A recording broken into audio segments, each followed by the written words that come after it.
ஐக்கிய தேசிய கட்சியும் ஐக்கிய மக்கள் சக்தியும் ஐக்கிய தேசிய கட்சி தான். 100 நாட்களில் 5 நாளைக்கு அவர்களாலே நடைமுறைப்படுத்துவோம், இது செய்வோம் அது செய்வோம் என்ற விடயத்தில் எதனை செய்திருக்கின்றார்? வடக்கு கிழக்கு தமிழ் மக்கள் நிராகரிக்கும். மக்கள் போராட்டம் இடம்பெறுகின்ற இடங்களிலே இன்று வரை என்பிபி பாராளுமன்ற உறுப்பினர்கள் 3 பேர் ஒருத்தர் கொடுத்தி வரை. அன்றைய காலகட்டத்திலே நிதியமைச்சராக இருந்தங்கிற தலைவர் அதனை கொடுத்தது நாம் பிழை என்றதை சொல்லுகின்றேன். பார்மோபின் கொடுக்கிறது அது காலம் நடந்து கொண்டிருந்த சம்பவம். முதலாவது நீங்கள் 100 நாள் அண்டைகளே நாங்கள் சிரிப்பும் பெருகுது. அவைன்ற சம்மதம் இல்லாமல் ஆளுநர் அங்கே ஒரு கருத்தை விட்டதும் பிள்ளை.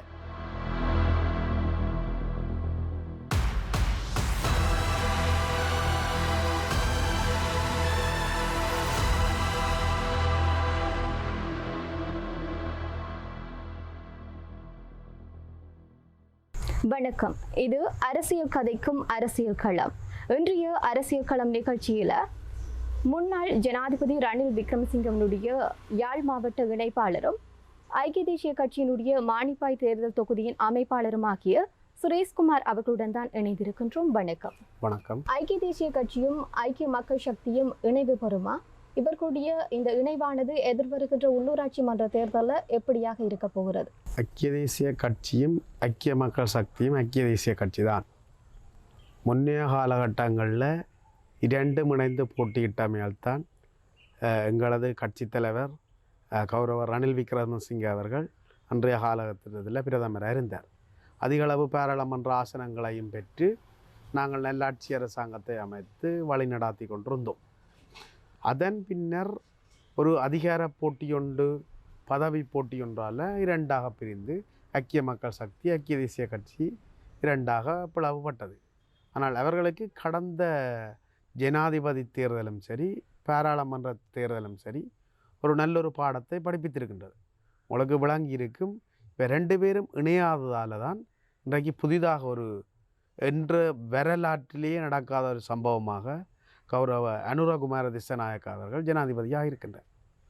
இவர் 2 பேரும் இணைந்திருந்தால் இன்றைக்கு இவ்வாறான ஒரு மாற்றம் நடைபெற்றாது. பாராளுமன்றத்திலும் சரி ஜனாதிபதி தேர்தலும் சரி. இப்பொழுது இணைவதற்குரிய பேச்சுவார்த்தைகள் தலைமை பீடத்தினாலே மேற்கொள்ளப்பட்டு வருகின்றது. அநேகமாக உள்ளூராட்சி மன்ற தேர்தலிலே 2 இணைந்து தான் போட்டியிடுவார்கள். இந்த போட்டியிடும் பொழுது தொகுதி வாரியாக, அதாவது இப்போ வடக்கு மாகாணத்தை பொறுத்தவரையிலே, அதாவது இப்போ யாழ்ப்பாணம் கிளிநொச்சி 2 சேர்ந்து ஒரு தேர்தல் தொகுதியிலே 17 உள்ளூராட்சி மன்றங்கள் காணப்படுகின்றன. 17 உள்ளூராட்சி மன்றங்களிலே ஐக்கிய தேசிய கட்சியும் ஐக்கிய மக்கள் சக்தியும் இணைந்து 2 இல்லாத, அதாவது ஜானை தொலைபேசி இல்லாத ஒரு பொது சின்னத்திலே போட்டியிடுவதற்குரிய சந்தர்ப்பங்கள்லாம் அதிகமாக காணப்படுகின்றது. ஏனெனில் இந்த முறையும் அவர்கள் இணையவில்லையாயின் மீண்டும், அதாவது என்பிபிக்கு இந்த உள்ளூராட்சி மன்றத்தையும் தர பார்க்கின்ற ஒரு நிலை ஏற்படும். அதை விட இங்கே உங்களுக்கு தெரியும், தமிழ் கட்சிகள் மிகவும் பலவீனம் அடைந்த ஒரு நிலை காணப்படுகின்றது. உங்களுக்கு தெரியும், இந்த கடந்த பாராளுமன்ற தேர்தலிலே ஒரு பொழுதும் இந்த யாழ் கிளிநொச்சி தேர்தல் தொகுதியிலே எதிர்பாராத ஒரு சம்பவம் இடம்பெற்றது. என்பிபியின் 3 வேட்பாளர்கள் பாராளுமன்ற உறுப்பினர்கள் ஆகினார். உங்களுக்கு தெரியும், மத்திய அரசாங்கத்தில் யார் ஜனாதிபதியாக இருக்கின்றார்களோ அவர்களது கட்சியை பிரதிநிதித்துவப்படுத்த ஒருவர் தான் இங்கே பாராளுமன்ற உறுப்பினரை தொடர்ச்சியாக இருப்பார். ஒரு ஆள் வருவார். இப்போ இப்படி ஒவ்வொரு முறையும் தொடர்ச்சியாக வந்து கொண்டு இன்றைக்கு அந்த 3 பாராளுமன்ற உறுப்பினர்கள் இன்றைய வந்திருக்கிறார். இது தமிழ் மக்களுக்கு ஒரு சாபக்கேடு. ஒரு தேசிய கட்சியில் இங்கே 3 பாராளுமன்ற உறுப்பினர்கள் வந்தது ஒரு தமிழ் மக்களுக்கு சாபக்கேடு. வளமையாக ஒரு ஆசனம்தான் இங்கே வருகின்றது. இந்த முறை மாற்றம் ஒன்று வேண்டும் என்றதுக்காண்டி 3 பேரை கொண்டு வந்திருக்கின்றார். இந்த 3 பேரை கொண்டு வந்து இன்றைக்கு 100 நாட்கள் முடிவடைந்திருக்கின்றன. நீங்கள் வடிவாக உற்று நோக்கி பாருங்கள். 100 நாட்களிலே 5 நாளைக்கு அவர்களாலே நடைமுறைப்படுத்துவோம், இது செய்வோம் அது செய்வோம் என்ற விடயத்திலே எதனை செய்திருக்கின்றார்கள்? 5 நாளைக்கு ஒன்றை பார்த்தாலும் கிட்டத்தட்ட ஒரு கணிசமான அளவினும் அவர்கள் செய்திருக்க முடியும். அதை அவர்கள் செய்யவில்லை. ஒரு மாற்றம் ஒன்று ஏற்பட்டிருப்பதாக நீங்களே சொல்லியிருக்கிறீங்க. அதாவது மூன்று பாராளுமன்றவர்கள் வந்து புதிதாக வந்து தேர்வு செய்திருக்கிறார்.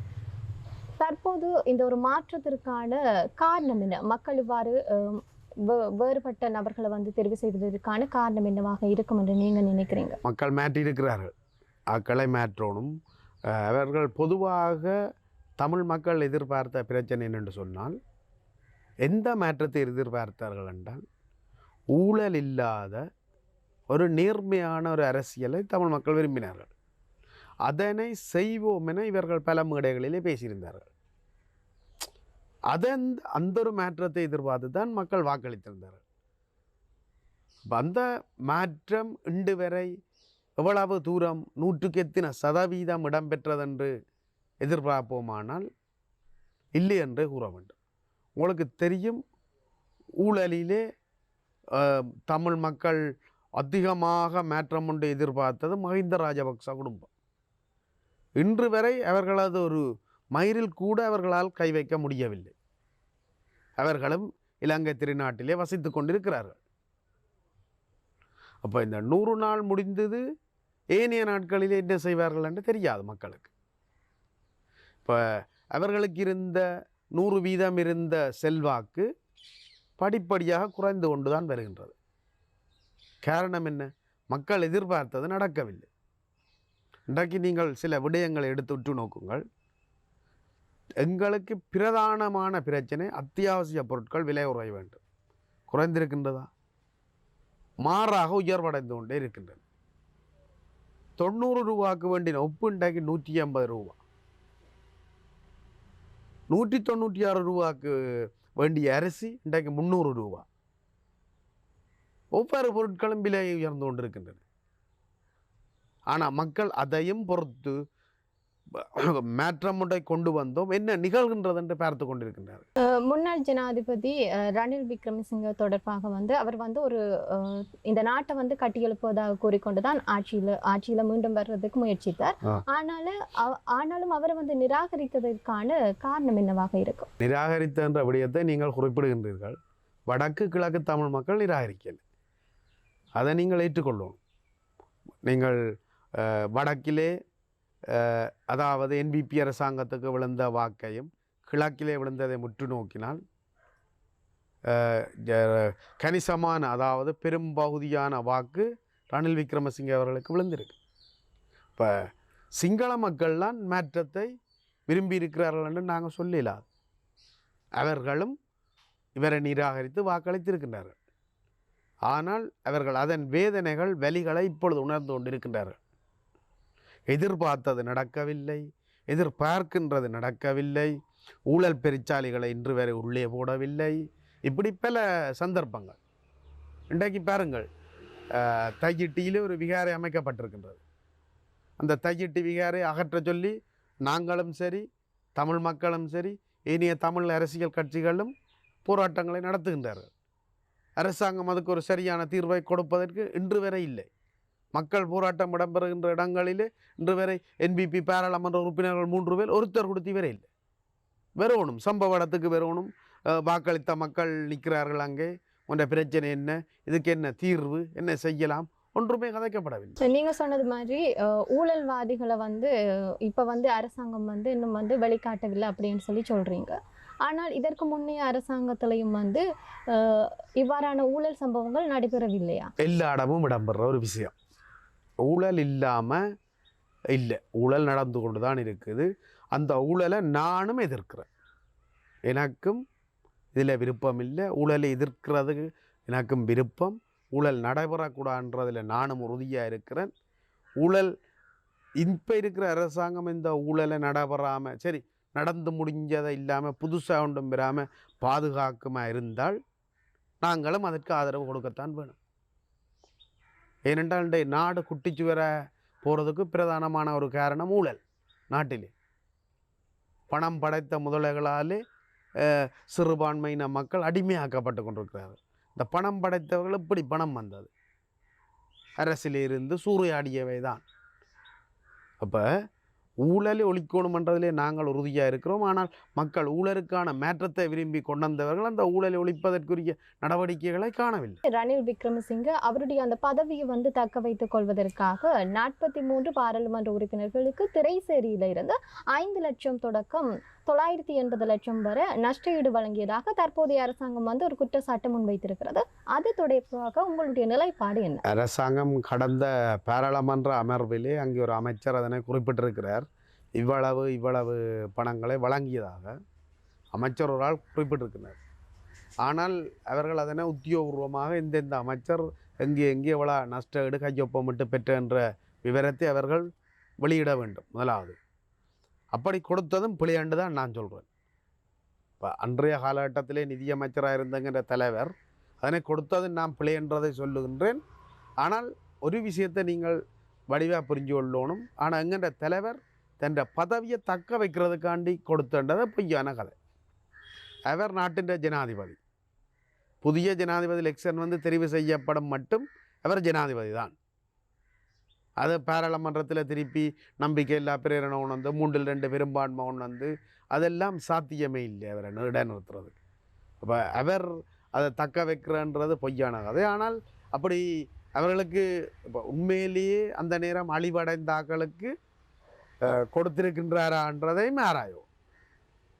அப்போ அந்த விடயத்தை நாங்கள் இந்த விஷயத்தில் உற்று நோக்கும். இதே மாதிரி தான் இன்னும் ஒரு குற்றச்சாட்டும் வந்து தற்போதைய அரசாங்கத்தில் வந்து முன்வைக்கப்படுகிறது. அதாவது வந்து சொல்ல போனால் ஜனாதிபதி தேர்தலுக்கு முன்னர் வந்து பார் பெர்மிட் தொடர்பாக, அதாவது சில பாராளுமன்ற உறுப்பினர்களுக்கு ரணில் விக்ரமசிங்க வந்து கொடுத்ததாக கூட குற்றச்சாட்டு எழுந்திருக்கிறது.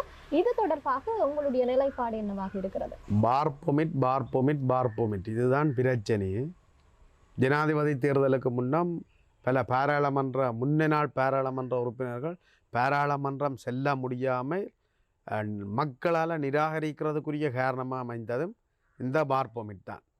ஆனால் இந்த அரசாங்கம் உண்ட தெளிவாக சொல்லி கொண்டிருந்தவ தாங்கள் பதவியேற்ற உடனே யாருக்கு எந்தெந்த பாராளுமன்ற உறுப்பினர்களுக்கு பார் பெர்மிட்டை எவ்வளவு காசை கொடுத்து எவ்வளவுத்துக்கு பெற்ற வேண்டெல்லாம் வெளியிடுறேன்றவை. ஆனால் இன்று வேற வெளியிடப்படையில்லை இந்த பார் பெர்மிட். அன்றைக்கு தெரியும், ஒரு அமைச்சர் ஒரு ஆள் பாராளுமன்றத்தில் தெளிவாக சொல்லியிருக்கிறார், அனைத்து பார் பெர்மிட்களும் சட்ட ரீதியாக சட்டத்திற்கு சரியான முறையிலே அந்த பெர்மிட் வழங்கியிருக்கு, இதனை நாங்கள் ரத்து செய்ய முடியாது அண்டும் சொல்லியிருக்கிறார். இப்போ சட்டத்துக்கு முரணாக இல்லை பிழையான விதத்தில் ஒரு பார் பெர்மிட்டை கொடுத்துருந்தா உடனே இடைநிறுத்தலாம். இப்போ இருக்கிற அரசாங்கம் அவையே இடைநிறுத்தலாம் இருக்கேன். அதுக்குரிய காரணத்தை நீங்கள் சொல்ல முடியுமா? இந்த பார் பெர்மிட்டை இடைநிறுத்தல் அதுக்குரிய காரணம் என்ன?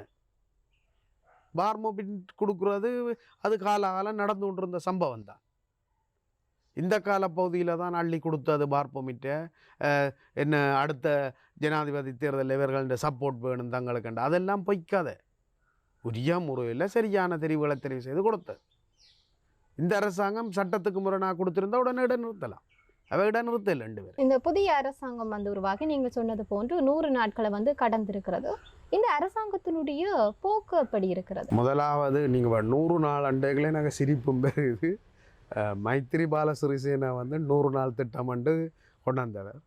அந்த நேரமும் இதே கேள்வியை வேற ஊடகவியலாளர்கள் 100 நாள் வந்திருக்குது நல்லாட்சி அரசாங்கத்தில், மைத்திரிபால சிறிசேன ஜனாதிபதியாக வந்திருக்கிறார், என்ன நடந்தான்னு கேட்டவர். நீங்களும் இதே மாதிரி இப்போ வந்திருக்கிற அரசாங்கம் 100 நாள் வந்திருக்கு, என்ன நடவடிக்கை என்ன நடந்தாண்டு கேட்குறீங்க. சரி, நான் சில விஷயங்களை 100 நாளுக்குள்ள நடந்த சொல்லத்தான் வேணும். 100 நாளுக்குள்ள பொதுமக்கள் என்ற வயிற்றில் அடித்தது தான் மிச்சம். என்னென்று சொன்னால் அத்தியாவசிய சாமான்கள் பொருள் விலை குறைக்கல. நாங்கள் கேட்டுக்கொள்கிறது அத்தியாவசிய சாமானின் விலையை குறைக்கணும். முதலாவது அது குறைபாடையில் 2 பேர். அடுத்ததாக இப்போ ஒரு அரசாங்க உத்தியோகத்தரால் குடும்பத் தலைவனாக இருந்து தான் எடுக்கிற சம்பளத்தில் இந்த குடும்பத்தை கொண்டு நடத்தக்கூடிய அளவுக்கு 3 நேரம் சாப்பிட்டு அவன் உடை போக்குவரத்து எல்லாத்தையும் அதுக்கு சரி செய்யக்கூடிய மாதிரி ஒரு செட்டப்பை கொண்டு வந்தால் தான் அது திருப்தி என்று நாங்கள் சொல்லுவோம். இப்போ இதை நாங்கள் முதலிருந்த அரசாங்கமும் செய்யலை தான். வந்தவை மக்கள் மாற்றம் வேணுமென்று கொண்டு வந்தவை செய்யணும். அதை இப்போ 100 நாள் திட்டத்துக்குள்ள இன்று வரை இப்போ பிரதான ஊழல் பெருச்சாளிகளை பிடிக்கல. எல்லாம் கூப்பிட்டு குற்றப்புலனாய்வுத்துறையில் வாக்குமூலத்தை எடுத்துட்டு விடினேன். வழக்கு தாக்கலை செய்து இந்த குற்றத்தை நிரூபித்து தண்டனையை பெற்றுக் கொடுக்குறதுக்கு இன்னும் அது நடவடிக்கை ஒன்றே காணலை. சரி, 100 நாளில் நாங்கள் 200 நாளும் விட்டு பார்ப்போம் என்ன செய்கிறார்கள். கட்டாயம் இந்த பிரதான ஊழல் மஹிந்த ராஜபக்ச குடும்பத்தை உள்ள போடல 2 பேர். நீங்க சொன்னது மாதிரி முன்னாள் ஊழல்வாதிகளுக்கு எதிராக வந்து இந்த அரசாங்கம் வந்து எந்த ஒரு நடவடிக்கையும் வந்து எடுக்கலைன்னு சொல்றீங்க. ஆனா அவர்களுடைய கருத்து எப்படியாக இருக்குதுன்னு சொன்னா, சரியான ஒரு ஆவணப்படுத்தலின் பிற்பாடு, அதாவது தீர விசாரித்து சரியான ஆதாரங்களின் பிற்பாடு தான் அந்த உடனடியாக நடவடிக்கை எடுப்போம் என்ற ரீதியில வந்து அரசாங்கம் சொல்லுது. இதை பற்றி நீங்க என்ன நினைக்கின்றீர்கள்? அல்லது இவர்கள் வந்து ஒரு பொய்யான வேடம் போடுகின்றார்கள் என்று நினைக்கின்றீர்களா? இல்லை, விஷயத்தை நாங்கள் சொல்லணுமெனண்டா, உதாரணத்துக்கு பாருங்க, ரோட்டில் போகிற ஒரு ஆளை போலீஸ் பிடிச்சிட்டு என்ன செய்யுமெண்டா நீதிமன்றத்தில் கொண்டு போய் சமர்ப்பிக்கும். நீதிபதி என்ன செய்வார், 14 நாள் ரிமாண்டாக போடுவார். ஏனென்றால் போலீஸ் சொல்லும் சந்தேகத்தின் பேரில் கைது செய்யப்பட்டவர் 14 நாள் விளக்கம் அறியலை. இதுதான் அங்கே என்ன வாக்குமூலத்தை எடுக்கின விடியினு நீங்கள் சொல்கிறீர்கள் ஆவணப்படுத்தல் நடக்குதுன்னு. இந்த ஆவணப்படுத்தல் எப்போ பூர்த்தியாகும், எப்போ கைது செய்யப்படுவார்கள், அதையும் இந்த சரியான தரவுகளை குறிப்பிடணும். நாங்கள் இப்போ குற்றப்புலனாய்வுத்துறையிட்ட வாக்குமூலம் எடுக்கிறோம், ஆவணங்களை தயார்படுத்தி கொண்டிருக்கிறோம். ஒரு குறிப்பிட்ட திகதியை சொல்லி இதுக்கு பின்னர் ஒவ்வொருத்தராக நாங்கள் இந்த குற்றங்களோட கைது செய்வோம் அண்டதை சொல்லணும். அதை சொல்ல இல்லையே. தமிழர் சார்ந்த பிரச்சனைகள் வந்து பல இருக்கிறது. அது எந்த ஒரு ஆட்சி மாற்றம் இடம்பெற்றாலும் வந்து அவர்களுக்கான தீர்வு வந்து இல்லாம தான் இருக்கிறது. தற்போது வந்து ஒரு பிரச்சனையான விடயம் வந்து விகாரி தொடர்பான விடயம், அதாவது தையிட்டு விகாரி தொடர்பான விடயம். அது தொடர்பாக நீங்க என்ன தீர்வை வந்து முன்வைக்கலாம்னு சொல்லி நினைக்கின்றீர்கள்? சரியான ஒரு விடயத்தை கடைசியாக கேட்டிருக்கிறீங்கள் என்றாலும் நான் அதுக்கு சரியான பதிலை சொல்ல வேண்டியது என்ற கடமை. அதை நான் தெளிவாக சொல்கிறேன். ஒவ்வொரு குடிமகனுக்கும் அவனுக்குரிய நிலம் அவனுக்குரிய உறுதியோடு இருக்கிறது அவனுக்குத்தான். இந்து மதமாக இருக்கட்டும், ஏனைய மதங்களாக இருக்கட்டும். 2 பேரை தென்னிலங்கை பகுதியில் ஒரு இந்து ஆலயத்தை இடிக்க சொல்லி சிங்கள மக்கள் ஆர்ப்பாட்டம் செய்திருக்கிறார்களா? இல்லை. காரணம் என்ன? அவர்கள் தங்களது காணியிலே அமைத்திருக்கிறார்கள். வேறொருவற்ற காணியை பிடிச்சி விகாரியை கட்டையில். இன்றைக்கு கொழும்பில் எல்லா இடமும் பெரிய பெரிய இந்து ஆலயங்கள் இருக்குது, கிறிஸ்தவ ஆலயங்கள் இருக்குது. அவர்கள் எங்கே கட்டியிருக்கிறார்கள்? கோயிலை தனியார் காணியில் கட்டில் அவர்களுக்குரிய சொந்த நிலத்தில் கட்டியிருக்கிறார்கள். இப்போ இங்கே விகார கட்டினதுக்கும் பிரதான என்ன காரணம், பிரச்சனை என்ன? தனியார் காணியை பிடிச்சி விகார கட்டினது தான் பிரச்சனை. உறுதியோட தமிழ் மக்களின் பூர்வீக சொத்தாக இருக்கிற தையிட்டியில் அந்த நிலத்தை பிடிச்சு கட்டினது தான் பிள்ளை. இப்போ முதல் இருந்தாக்கள் பல விமர்சனங்களை செய்யணும், இது கட்டைக்கு எங்கே போட்டினா கொண்டினேன். விகாரைக்கு கட்டுற காலத்தில் அந்த பகுதிக்குள்ளே ஆக்களை உள்ளுக்கு விட இல்லை. அப்போ கட்டுறது தெரியாது. இப்போ ஆக்களை குடியமர்த்தின அப்புறம் தானே விகார கட்டுப்படுறது தெரியும். கட்டி முடிஞ்சுது விகாரை. இப்போ போராட்டங்களை நடத்தி கொண்டு இருக்கணும். ஆனால் 2 பேரை இன்றைக்கு இருக்கின்ற அரசாங்கம் என்ன நடவடிக்கை இந்த விகாரைக்கு எடுத்திருக்கிறேன்? இந்த தமிழ் மக்கள் 3 பாராளுமன்ற உறுப்பினர்களை பாராளுமன்றம் அனுப்பினார்கள். இன்றைய அரசாங்கத்துக்குரிய ஆக்களை அவர்கள் திரும்பியும் பார்க்கல இந்த கதை. அப்போ அந்த பாராளுமன்ற உறுப்பினர்கள் ஒருங்கிணைப்பு குழு கூட்டத்தில் இதுக்குரிய ஒரு தீர்வாக கொடுப்பார்களா? இல்லை. சரி, இந்த பிரச்சனை இருக்கட்டும்.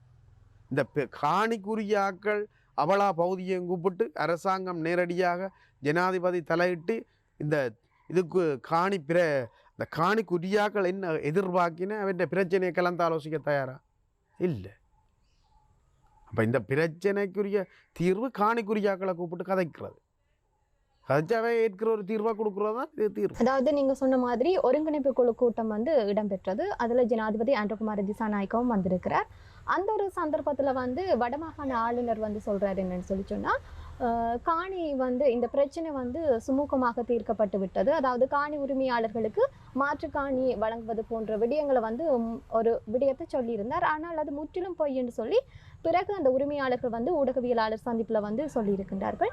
இதை பற்றி நீங்கள் என்ன நினைக்கின்றீர்கள் இந்த ஆளுநருடைய செயற்பாடுகள் தொடர்பாக? ஆளுநர் சொல்லியிருக்கிறார் இப்படி என்று சொன்னால், நான் ஒரு சின்ன ஒரு உதாரணத்தை கேட்குறேன். வடக்கு மாகாண ஆளுநர் இருக்கிற வீட்டில் நான் போய் அதுக்குள்ள அவர் ஒரு இடம்பெயர்ந்த இடத்துக்கு போட்டார்.